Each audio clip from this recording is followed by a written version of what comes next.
I would love to hear about your experience with OnlyFans, how you decided to start creating on there. Maybe elaborate a little bit more about how it's helped you accomplish your dreams and what future you see for creators on that platform.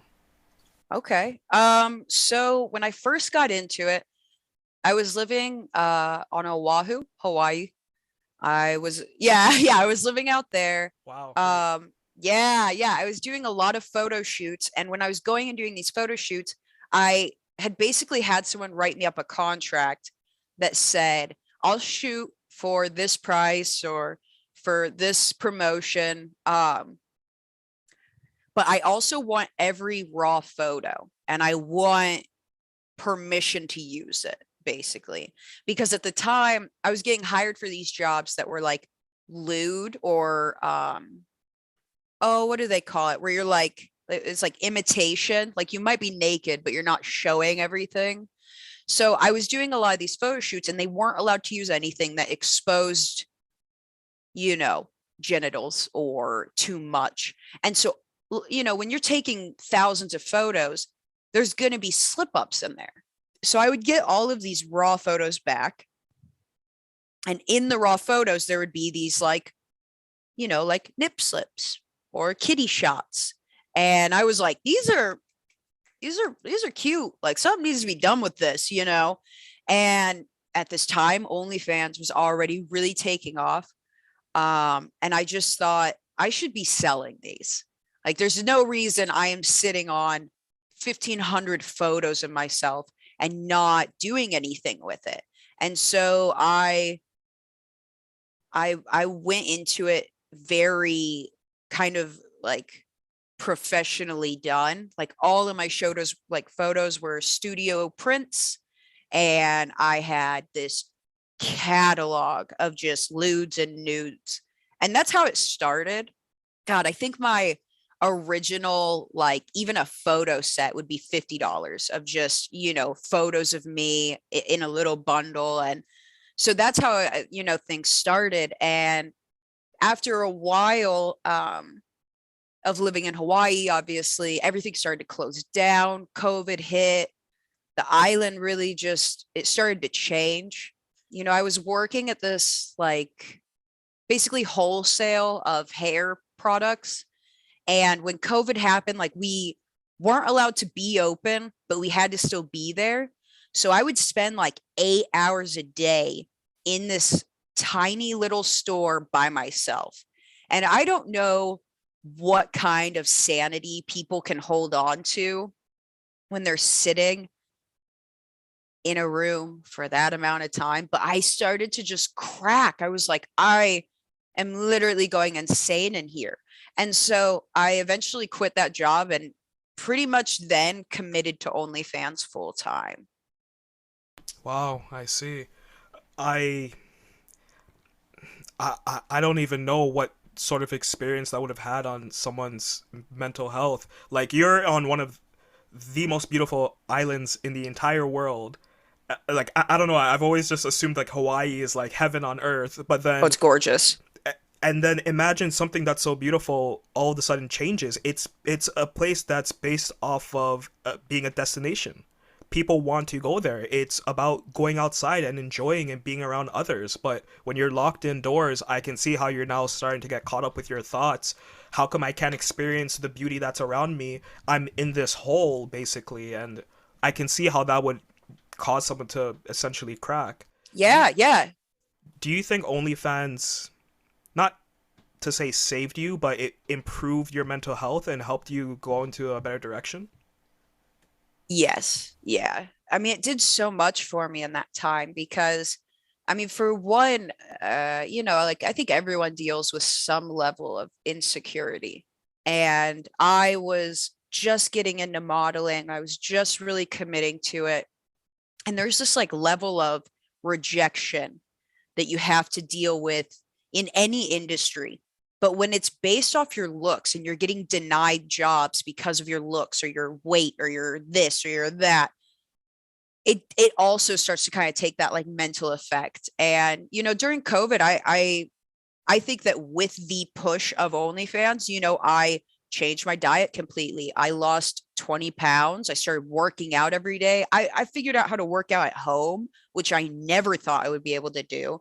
But I was so driven to just be that in that top percent, like that little number that said what percent I was in. I chased it and I wanted it. And I just kept thinking, if I just keep working towards this, what I put into it, it will give back to me.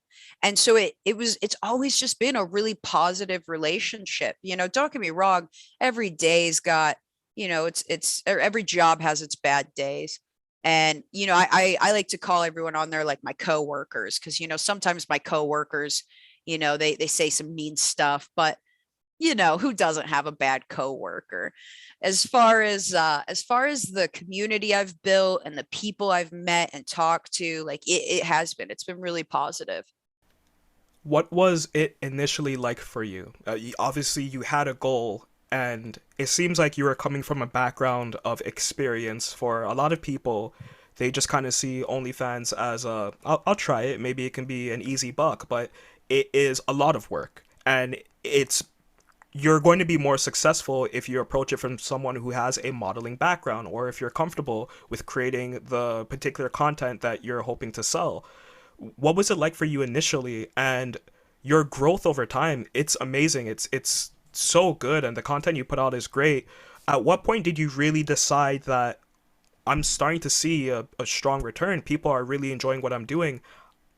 I am going to be the top creator. I am going to keep on creating. I am going to keep on pushing myself. I would love to hear about your mentality shift over time.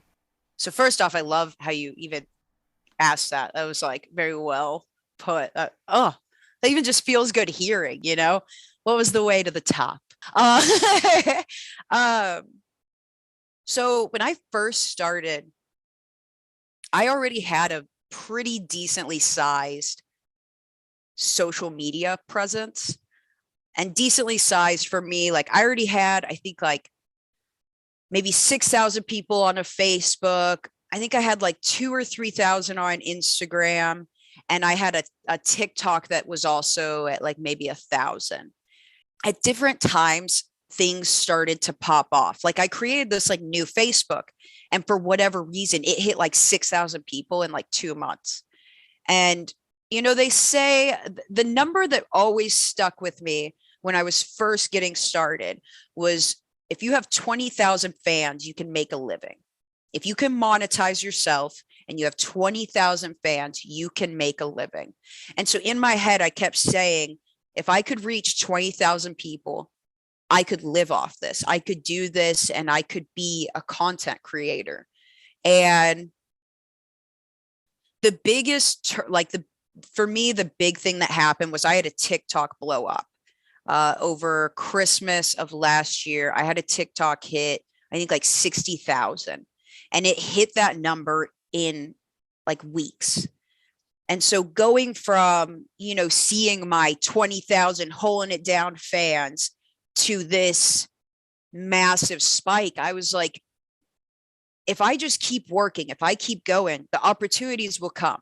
I just have to stay driven and focused on my craft, and the opportunities will come, because no one ever tells you a success story where they gave up and something happened afterwards. That's not it. It's that they kept working, that they kept trying, no matter the rejection, no matter the, whatever hiccups you hit.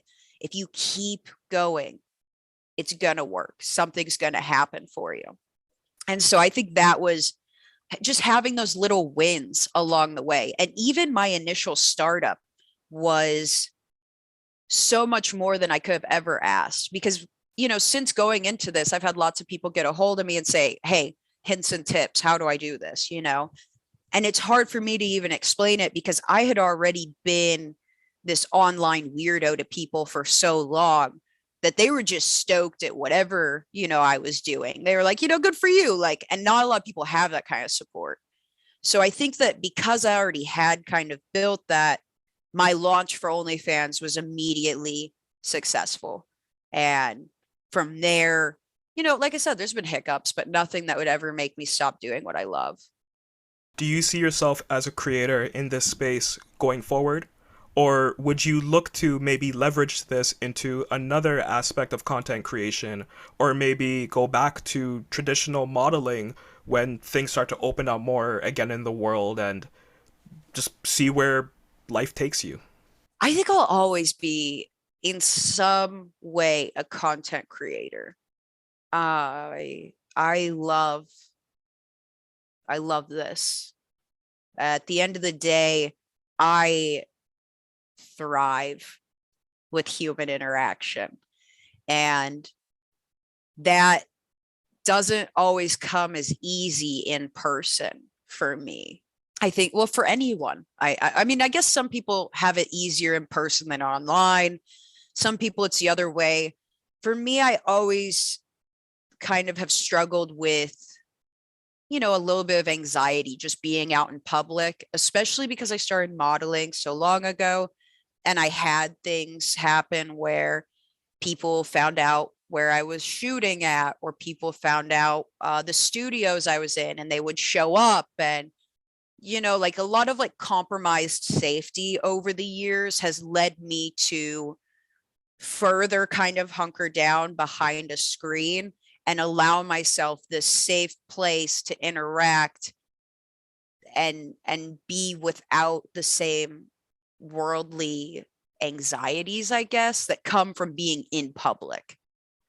I'm So sorry I to hear that. That's crazy. oh yeah, I never expected it, and it's like I was saying, 20,000 people and you can make a living, but at the same time, 20,000 people, you're probably going to be recognized when you go in public. And that was something I thought like Kim K had to deal with. I didn't think little old V down the street was going to be recognized at a grocery store or anything like that. So those were definitely like obstacles along the way that I've kind of maneuvered around.